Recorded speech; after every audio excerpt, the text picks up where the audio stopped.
Добрый день, друзья! Давайте отправимся вместе за наслаждением в мир фруктов, а именно фруктовый рай. Сегодня хочу порадовать вас рецептом вкуснейшего торта. Начнем приготовление с коржей. Стакан муки смешиваем с чайной ложкой крахмала.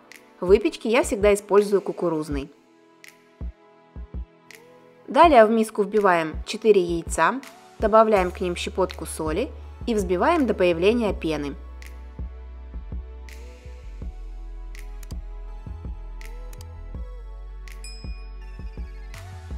Затем постепенно начинаем всыпать стакан сахара. Стакан у меня на 200 грамм.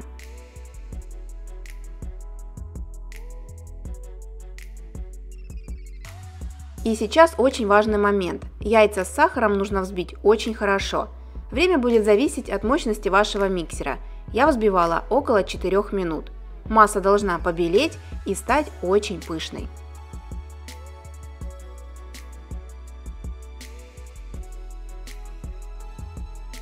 Теперь по желанию добавляем ванилин и всыпаем просеянную муку с крахмалом. Не включая миксер, перемешиваем сухие ингредиенты с жидкими, чтобы мука сильно не пылила в разные стороны. А затем на самой слабой мощности миксера соединяем все до однородности. Долго не взбиваем, нам нужно сохранить пышность и воздушность теста. Это самый простой рецепт бисквита. Я на таком тесте готовлю шарлотку, единственное, не добавляю ванилин и кукурузный крахмал.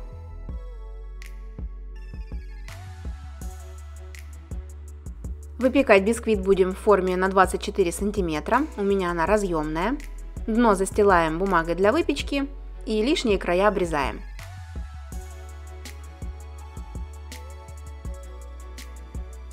Выливаем тесто в форму и равномерно его распределяем.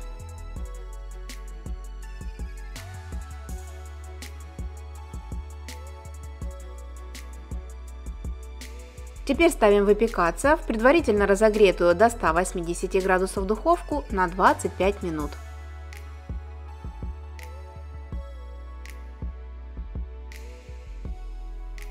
Готовность бисквита проверяем деревянной шпажкой. Вставленная в середину, она должна выходить сухой и чистой. Достаем бисквит из духовки и даем ему полностью остыть. Далее достаем его из формы. Аккуратно отделяем его от стенок формы и снимаем боковую панель. Сверху на бисквите образовалась корочка. Ее можно либо убрать, либо оставить, не принципиально. После сборки торта она пропитается кремом и станет мягкой. Остывший бисквит теперь разрезаем на 2 коржа.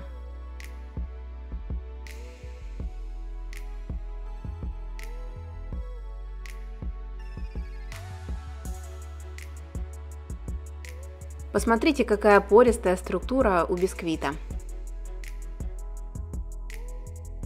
Далее один корж разрезаем на кусочки, а второй оставляем целым.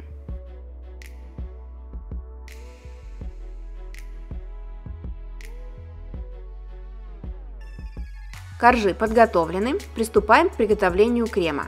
Он у нас будет сметанный с желатином. Желатин я беру самый обычный.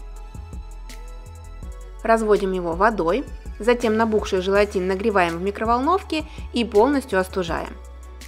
Точные пропорции всех ингредиентов я напишу внизу под видео. Так как торт называется фруктовый рай, соответственно нам нужны фрукты. Я всегда кладу банан и киви, а дополняю вкус уже сезонными фруктами. Сегодняшний вариант будет с персиками, а зимой вместо персиков я кладу апельсин. Все фрукты нарезаем на кусочки.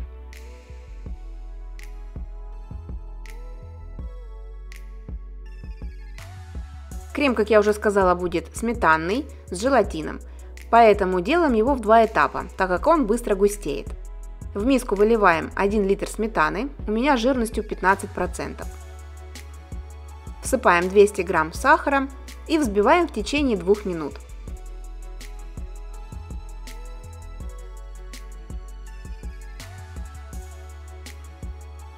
Ну и затем постепенно добавляем полностью остывший желатин.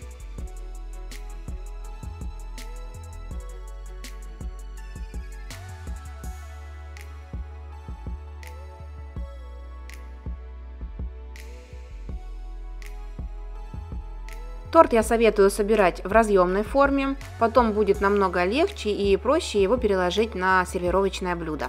Бока формы прокладываю ацетатной пленкой и первым слоем на дно формы выкладываем по кругу фрукты.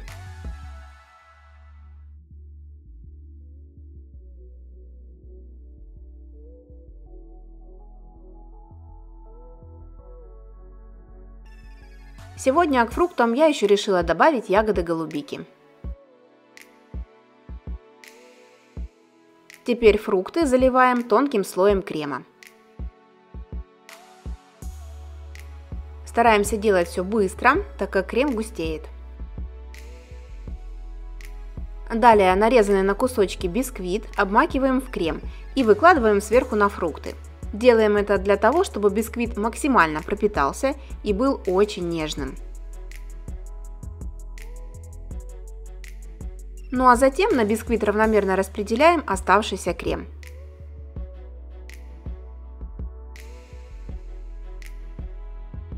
На крем выкладываем снова слой фруктов и торт ставим пока в холодильник. Приступаем к приготовлению второй порции крема.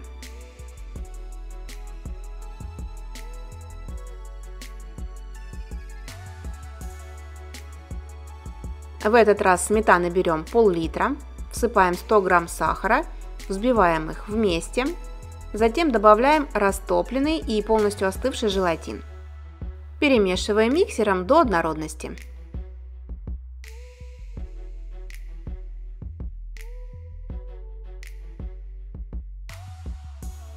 Достаем торт из холодильника и заливаем фрукты кремом.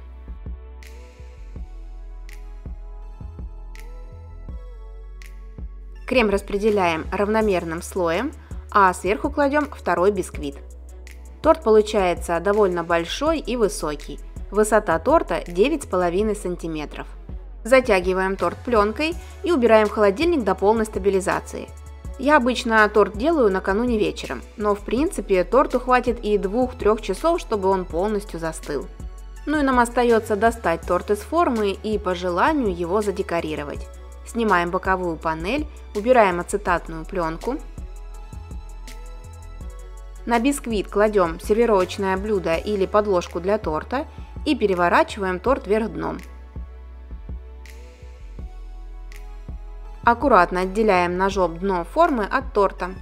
И посмотрите, как получается красиво. Настоящий фруктовый рай. Торт можно оставить и в таком виде, он выглядит вполне самодостаточно, но я решила его задекорировать. Крем в этот раз давайте сделаем на сливочном масле. Сливочное масло комнатной температуры и пудру взбиваем вместе до пышности. Продолжая взбивать, постепенно добавляем охлажденный сливочный сыр. Сегодня я использую Виолетте. Сыр достаем из холодильника за 20-30 минут до взбивания. Крем на сливочном масле не такой нежный, как на сливках, но с ним работать намного легче в плане выравнивания торта.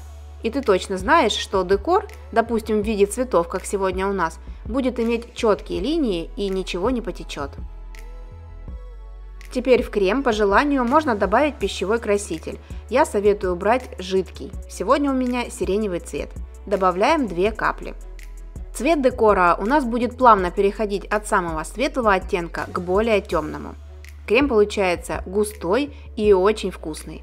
Это универсальный крем, который подойдет и для выравнивания тортов, и для декора пирожных или капкейков.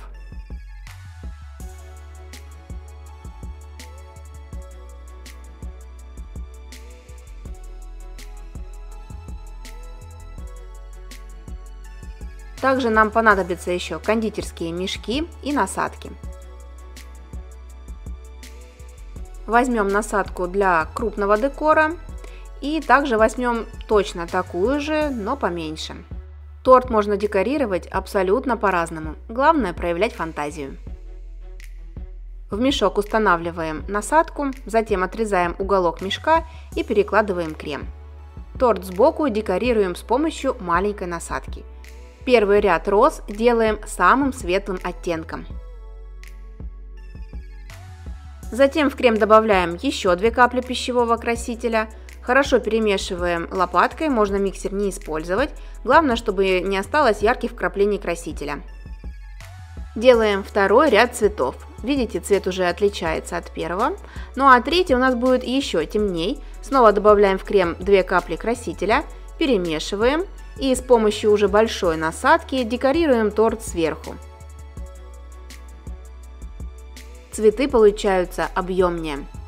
Перед подачей убираем торт в холодильник хотя бы на полчаса, чтобы застыл декор. Повторюсь, что декор не обязателен, его делаем по желанию. Но торт рекомендую приготовить обязательно. Его можно делать и меньше, уменьшая количество всех ингредиентов в 2 или 3 раза соответственно. Он получается нежнейший, ароматный. Несмотря на большое количество сметаны, она не чувствуется совсем. Готовим торт, наслаждаемся его неповторимым вкусом, фотографируем и присылаем мне фотоотчет в Instagram или на канал Яндекс.Дзен. Все ссылки найдете, как обычно, в описании к видео. Мне безумно приятно получать от вас отзывы с фотографиями. А за рецепт отдельное спасибо моей тете. Этот торт я готовлю уже 12 лет. Удачи и отличного настроения! С любовью, Евгения и кулинарный канал «Это просто».